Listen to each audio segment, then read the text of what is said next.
Mesdames et messieurs, bonjour. Que la paix du Seigneur soit avec nous. Le thème de ce matin s'intitule « Dieu ne joue pas avec sa parole ».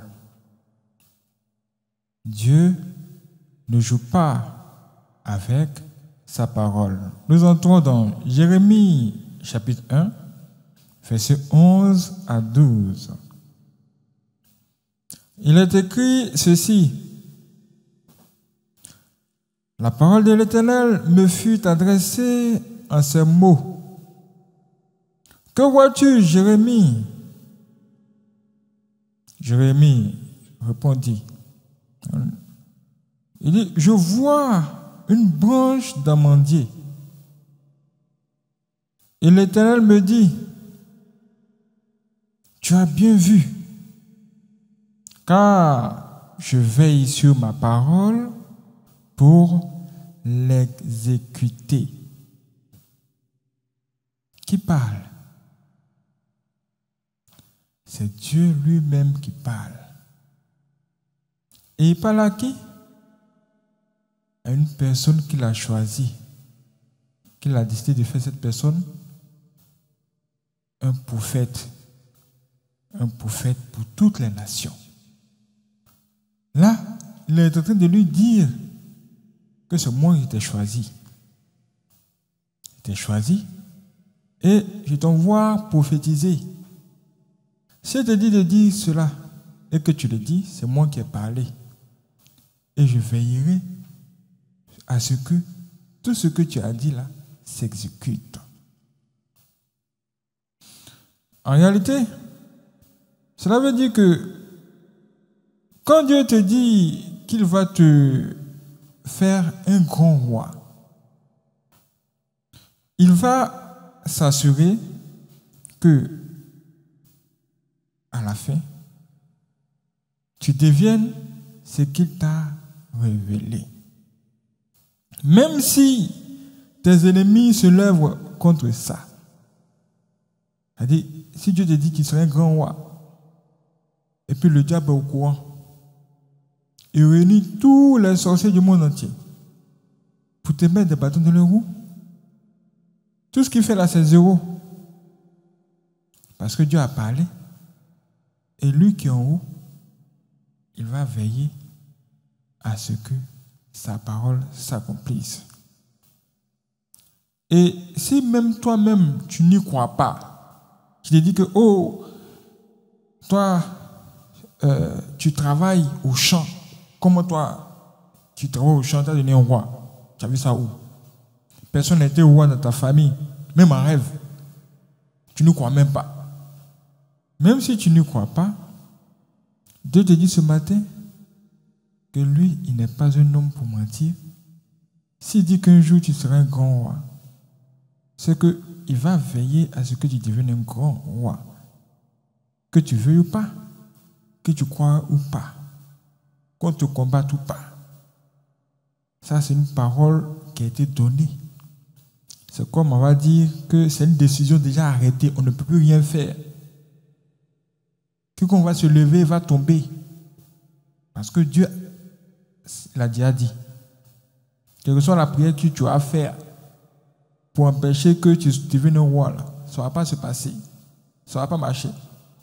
Parce que Dieu a déjà décidé. Il a pris son stylo rouge et il a déjà écrit. Et cela me rappelle l'histoire d'une femme. Un jour, Dieu a envoyé ses anges dire à son mari qu'elle est tombée enceinte, alors qu'elle a avancé en âge. Quand ces anges ont parlé ainsi, elle qui était dehors, quand elle a entendu cela, elle a commencé à rire. Parce qu'elle est déjà âgée. On va dire peut-être qu'elle a 80 ans. Et puis une femme qui est âgée comme ça, elle ne peut pas même espérer tomber encore enceinte. Donc, elle s'est mise à rire. Parce qu'elle n'y croit pas. Mais que s'est-il passé? Le résultat est là. Ce qu'on sait, c'est que elle a fini par enfanter. Elle a accouché. À sa grande surprise, elle-même elle est étonnée. Elle est étonnée d'avoir accouché. Là, qu'est-ce qui s'est passé? C'est Dieu qui nous a montré, à nous tous les humains, qu'il n'est pas un homme pour mentir. Quand il dit qu'il va faire quelque chose et que sa décision est déjà arrêtée, on ne peut plus rien faire. Il faut veiller sur sa parole pour l'accomplir. C'est pourquoi je te dis aujourd'hui que le songe que tu as, c'est Dieu qui te parle. Prends-le au sérieux. Ne le néglige jamais. Prends-le au sérieux. Ne le néglige vraiment jamais. Et ce que les gens ne savent pas, c'est que quand ils négligent leurs songes, le diable, il rit. Il se moque. Parce que lui-même, là, le songe que tu as eu et que tu négliges, là, lui, il prend cela au sérieux. Maintenant, il prend ça au sérieux, hein? Il se concentre sur ça. Il étudie bien le songe que tu as eu pour bien se placer et savoir comment faire pour te combattre ou combattre le plan de Dieu. Parce qu'il sait que derrière le songe que tu as eu se trouve le plan du Seigneur. Toutes les bonnes choses te seront révélées d'avance. Toutes les mauvaises choses te seront aussi révélées d'avance. Tu dois te concentrer et ne jamais négliger tes songes. Et il y a une chose qui est aussi mauvaise chez le diable, c'est que de la manière Dieu veille sur sa parole pour l'accomplir là, c'est de la même façon, le diable aussi, il veille sur toi pour que tu puisses souffrir et souffrir seulement. Est-ce que tu comprends ça? Ça veut dire quoi? Tu t'es levé chez toi, tu es venu, non? Tu es venu chercher la solution. Le diable aussi, lui ici, il te regarde. Il dit que lui, son travail, c'est de te faire souffrir. Donc, pendant que tu cherches la solution, lui aussi, il se pose la question de savoir comment il va faire pour que tu ne puisses pas avoir la solution et que tu puisses rester toujours dans ta souffrance. Et pour cela, il ne dort pas. Les démons ne sont pas des humains pour dormir. C'est-à-dire pendant que tu es couché, lui, il est toujours vivant. Il est toujours debout, réveillé. Et il veille sur toi pour que tu puisses souffrir tous les jours, toute ta vie. Dieu dit tu seras béni, lui dit non, tu seras maudit. Mais là, est-ce que toi tu vas te laisser faire? Tu ne vas pas te laisser faire. Tout ce que moi je peux te dire aujourd'hui, si tu veux vraiment avoir la victoire dans ce combat, il faut vraiment être fort. Il faut être courageux. Il ne faut pas abandonner, il ne faut pas reculer. Ne vois pas les persécutions, pas abandonner. Regarde ce qui se trouve devant. Plus on te combat, plus de bonnes choses t'attendent devant. Cela veut dire que tu peux vraiment vaincre le diable. Tu peux vraiment vaincre ton ennemi. Si seulement si aussi tu respectes et mets en pratique tout ce que Dieu te demande de faire ou de ne pas faire. Exemple, tu sors, tu rencontres quelqu'un, la personne fait pitié comme ça. Oh, tanti, pardon, donne-moi 50 francs, tanti, pardon, donne-moi 50 francs. La personne en face là, est-ce que tu sais qui est la personne? Il y a beaucoup de personnes qui viennent comme ça d'ailleurs. Tonton, donne-moi 50 francs, tonton, donne-moi 50 francs. La personne fait pitié. La personne même peut pleurer. Mais derrière là, se trouve un mauvais esprit. Derrière là, se trouvent des gens qui sont venus te tendre un piège. La personne te voit une personne devant toi, mais derrière, c'est tout ton village. Tout ton village réuni derrière la personne. Maintenant là, qu'est-ce que tu vas faire?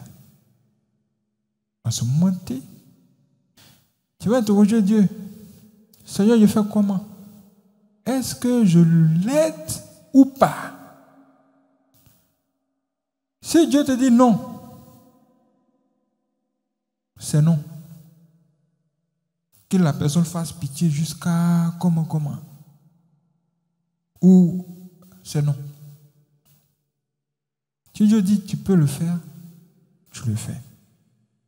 Parce que si tu fais le contraire de ce que Dieu te demande de faire, parce que toi tu as pitié, parce que toi tu es le Père Noël, tu vas comprendre ce qui est dedans.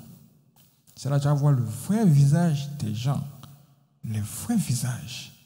C'est-à-dire que là, pour avoir la victoire sur ton ennemi, il faut obéir à ce que Dieu va te dire. À ce moment, tu dois toujours être concentré. Parce que de tels pièges, il y en a tous les jours. Quand tu sors, les gens ont déjà prévu des plans sur comment faire pour créer un accident quelque part. Et ils sont là, ils t'attendent. Comment tu vas faire pour te tirer d'affaire? Au moment où tu veux mettre le pied pour traverser, tu sens qu'il y a beaucoup de véhicules qui veulent passer en même temps. Il y a quelque chose, là, tu dois te dire qu'il y a quelque chose qui ne tourne pas rond là. Seigneur, qu'est-ce que tu dis? Si je te dis en ce moment, il faut attendre 30 minutes avant de passer. Même si tu as quelque chose de pressé à faire, il faut attendre 30 minutes, il faut obéir. Jusqu'à ce que tous tes ennemis puissent passer comme ça. Puissent passer avant que toi, tu ne trouves l'occasion pour traverser. C'est comme ça que tu dois marcher tous les jours de ta vie pour avoir la victoire sur tous ceux qui cherchent à te détruire. Que Dieu nous guide. Aujourd'hui, dans ta prière, dis à Dieu, ô Éternel, je reconnais que je me suis détourné de ton chemin et de ta volonté. Toi, le Dieu qui veille sur sa parole pour l'exécuter, accomplis ton plan dans ma vie. Amen. Que Dieu vous bénisse.